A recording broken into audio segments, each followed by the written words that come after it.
Mieru tev un tavam namam, esi sveicināts un Dievu svētīts jaunā Dieva žēlstības dienā. Šis ir vēstījums īsi par galveno. Mēs dzīvojam unikālā laikā. Laikā kāds nav bijis pirms mums, un droši vien, ka pēc mums arī nebūs. Un tas, ko mums vajag visvairāk šādos laikos, šādos grūtos laikos, ir gudrība no Dieva. Jo tikai Dievs zina visas lietas, tikai Dievs zina mūsu rītdienu, mūsu nākotni, un tikai Viņš no augšas redz, kas mūs sagaida. Tāpēc mums ir svarīgi zināt Dievu, pazīt Viņu, zināt Viņa vārdu, ko Viņš ir teicis. Un šodienas vēstījumā es gribu izdarīt atsauci uz kādu no iepriekšējiem vēstījumiem. Kādā no nodaļām Salamans gudrības grāmatā apraksta ārlaulību atzīmušu bērnu dzīvi, likteni. Un pēc šī ieraksta noklausīšanās kāda māsa man rakstīja. Un es gribu pateikties Dievam par viņu, un arī viņai saku paldies par šo te atgādinājumu, jo patiesībā tad, kad es viņai biju uzrakstījusi atbildi, es patiesi satvēru to frāzi, ko es viņai uzrakstīju. Es līdz tam zināju viņu, bet atklāsmi es saņēmu tikai pateicoties šai māsai. Un pēc šī vēstījuma noklausīšanās viņa man raksta: čau, esmu ārlaulības bērns. Es atbildu, bet Kristū, saskaņā ar Jāņa 3.16, Dievs tik ļoti pasauli mīlējis, kā devis savu vienpiedzimušo dēlu, lai neviens, kas viņam tic, nepazustu, bet dabūtu mūžīgo dzīvību. Viņa atbild tagad, bet mans sākums bija neprecējušies vecāki. Uz ko es viņai atbildēju, bet Kristū pagātnē vairs nav varas pār tevi. Un es pēc tam sapratu, patiesībā, īstenībā man ir tā, ka šeit tad, un mēs zinām, kurš ir tas, kurš šīs atmiņas piespēlē, paceļ pagātnes atmiņas, ne tās par sevi patīkamākās. Svētais gars atgādina, un mums ir iespēja nožēlot to, bet vēlns urķējas un urķējas. Un mēs rakņājamies pa savu pagātni, kas pirmkārt mums vairs nepiedara. 2. Korintiešiem 3. nodaļa pašas beigas izlasiet. Tur pagātne nav pieminēta. Un otrkārt, pagātnē pār mums vairs nav varas Kristu Jēzu. Un es nezinu, kura tā rakstu vieta ir. Šobrīd es jums nepateikšu. Ja kāds zina, ierakstiet komentārā. Bet pagātnē pār mums Kristu nav varas. Tik līdz mēs atdodam savu dzīvi Jēzum, visi lāsti, dzimtas, nedzimtas, slimību, visi tavi lāsti ir lausti mirklī, kad tu atdevi dzīvi Jēzum. Jā, ja mēs atdosim un ļausim vēlnam rakņāties pa mūsu domām un piesviest mums šo pagātni, uz kuru mums vispār pat vairs tiesību nav, jo tā ir atdota Jēzum, tad mēs būsim depresijā, mēs sevi šaustīsim, pērsim, sodīsim. Ir kāda dziesma, kur teikts, ka patiesība atbrīvo. Ka mēs sevi atrodam tur, kur pat eņģeļi bīstas nākt Dieva klātbūtnē, un tas mūs atbrīvo. Un tāpēc ir svarīgi zināt, ko saka Dievs, lūgt viņam gudrību, ko svētais, jo šis teikums, jā, ka Kristu pagātnē pār mums nav varas, viņš nāca tikpat pēkšņi un negaidīti, un es pat nedomājot to uzrakstīju, un pēc tam es sapratu, ka svētais gars strādā. Mīļie, lai kāda ir bijusi mūsu pagātne, tai nav varas pār mums, ja mēs piederam Kristum. Ja mēs uzticam sevi Kristum, ja es atdodu savu dzīvi visu pilnībā Kristum, tad pagātnē vairs nav varas pār mums.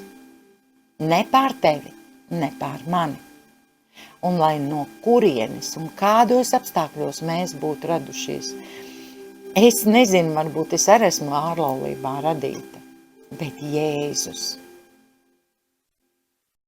Svētdienas dzīvības avota dievkalpojumā bija viesmācītājs, mācītājs no Grūzijas, vīrs, kura vārdu es neatceros, bet es atceros viņu teikto.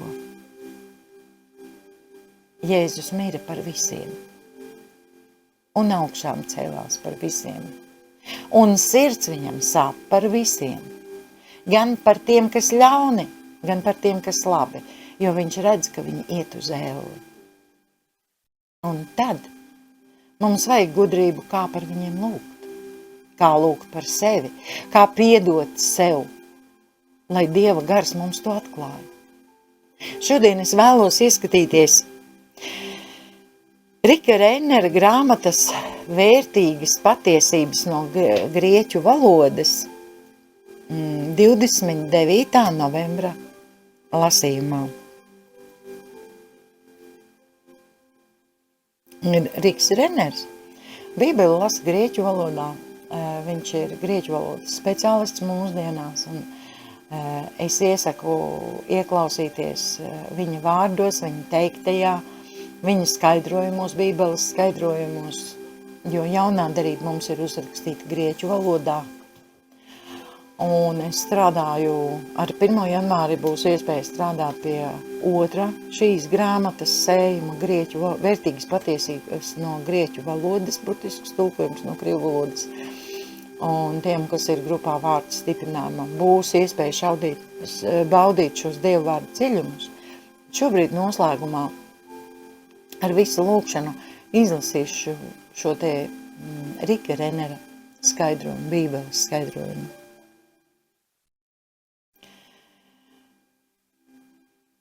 Jēzus parādīšanās visā godībā. Tikai tad netaisnais parādīsies atklāti, un kungs Jēzus iznīcinās viņu ar savas mutes elpu un izdeldēs viņu, kad pats atnāks godībā. 2. Tesaloniķiešiem 2:8. Laiku beigās Jēzus nāks varenā slavā un godībā. Viņa godība būs tik ļoti varena, ka iznīcinās Antikristu. Pāvils uzrakstīja Tesaloniķiešiem: tikai tad netaisnais parādīsies atklāti, un kungs Jēzus iznīcinās viņu ar savas mutes elpu un izdeldēs viņu, kad pats atnāks godībā. Pēc tam, kad Antikrista laiks būs iztecējis, uz zemi nāks Jēzus un nogalinās šo ļauno valdnieku ar savas mutes elpu. Grieķu vārds anairo vēl arī nozīmē sakaut, sasist, izbeigt, iznīcināt. Te viss ir skaidrs. Kad tas kungs atnāks, viņš pilnībā iznīcinās Antikristu, noslaucīs viņu no zemes virsas un izdarīs to uz visiem laikiem.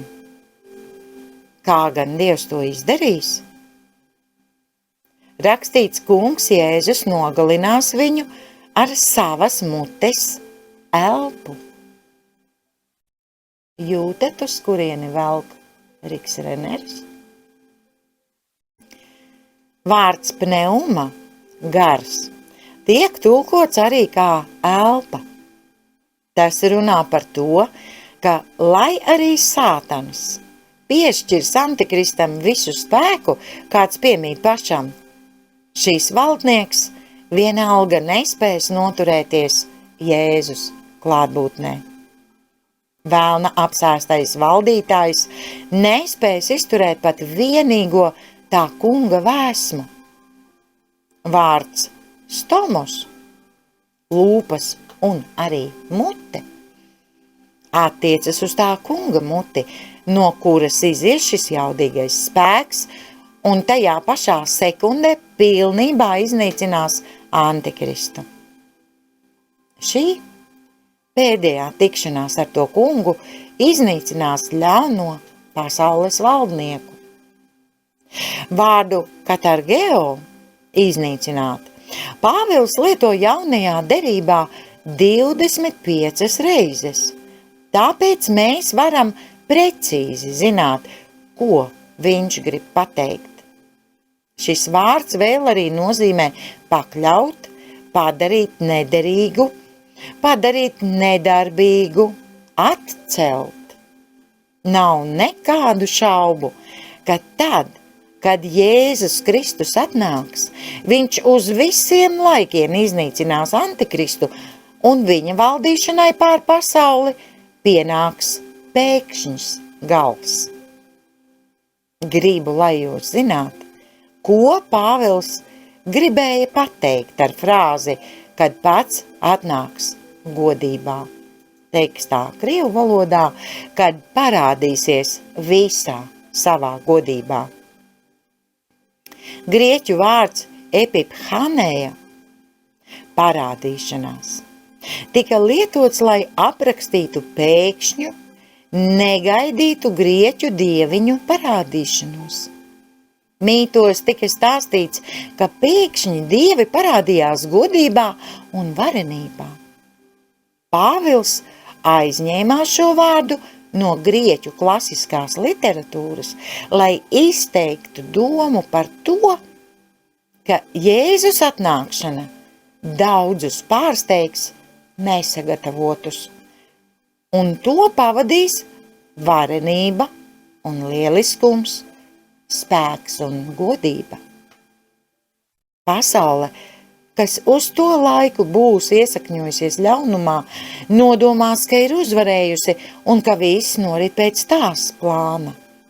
Bet pēkšņi atnāks tas kungs, un viņa atnākšana kļūs pasaulē par pilnīgu pārsteigumu. Neviens nespēj saprast, kas noticis, bet Dieva godība piepildīs debesis un parādīsies Jēzus spēkā un varenībā. Viņa atnākšana paro usijā, kas nozīmē acīm redzami sajūtamu Dieva klātbūtni, būs pasaulē negaidīta un pēkšņa, nošokēs visus, un visa stingrā sistēma, ko uzstādīs šis nežēlīgais valdnieks, sabruks vienā mirklī. 2. Tesaloniķiešiem 2:8 var iztulkot arī šādi. Kad noziedznieks uzkāps uz pasaules arēnas un beidzot sevi parādīs, tad paies pavisam nedaudz laika un atnāks tas kungs. Un viņa atnākšana būs grandioza, godības pilna un šokējoša. Viņš pilnībā iznīcinās noziedznieku ar vienu savas mutes elpu.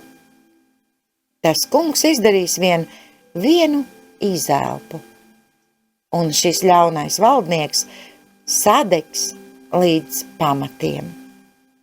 Pati tā kunga klātbūtne pilnīgi un galīgi viņu iznīcinās. Ja ļaunums veic savus darbus jūsu dzīvē, izrunājiet vārdu un ļaujiet Dieva spēkam iznīcināt šo ļaunumu. Šokējiet velnu ar pēkšņu Dieva spēka parādīšanos, kas paralizēs viņu katrā jūsu dzīves sfērā. Un Riks Reners dod lūkšanu un apliecinājumu.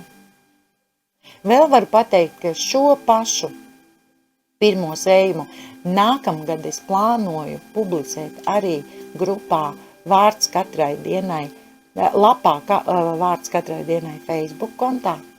Bet šobrīd pievērsīsimies lūkšanām, apliecinājumam un uzdosim sev dažus jautājumus. Lūksim. Kungs, esmu tev tik ļoti pateicīga par tavu jaudīgo, brīnišķīgo spēku, kurā tu dalies ar saviem bērniem. Es nekad neļaušu vēlnam rīkoties pa manu dzīvi.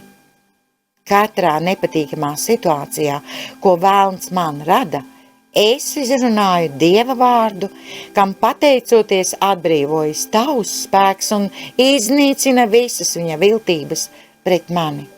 Pateicos tev par to, ka tu padarīji mani par savu līdzmantinieci un par to, ka tu izlai manā dzīvē savu vareno spēku. Jēzus vārdā. Āmen. Āmen. Un tagad apliecināsim. Un šis apliecinājums skan šādi. Es lasīšu lēni. Piedod, ka šis video ir garāks kā parasti. Es lasīšu lēni, domās atkārtošu, lai tu vari atkārtot. Un tā tad. Dieva spēks mājo manī, un tas nozīmē, ka es spēšu atsist ikvienu vēlna uzbrukumu, kas vērsts pret mani. Tā vietā, lai drebētu no bailēm un pārdzīvotu, kas notiek, es izrunāšu Dieva vārdu. Un tās atbrīvos Dieva spēku,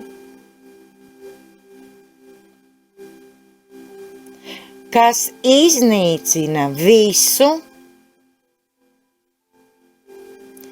ko vēlns iesāk pret mani. Ar ticību to apliecinu Jēzus vārdā.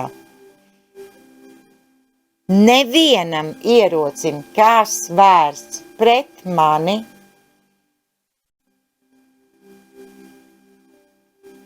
neizdosies mani pieveikt,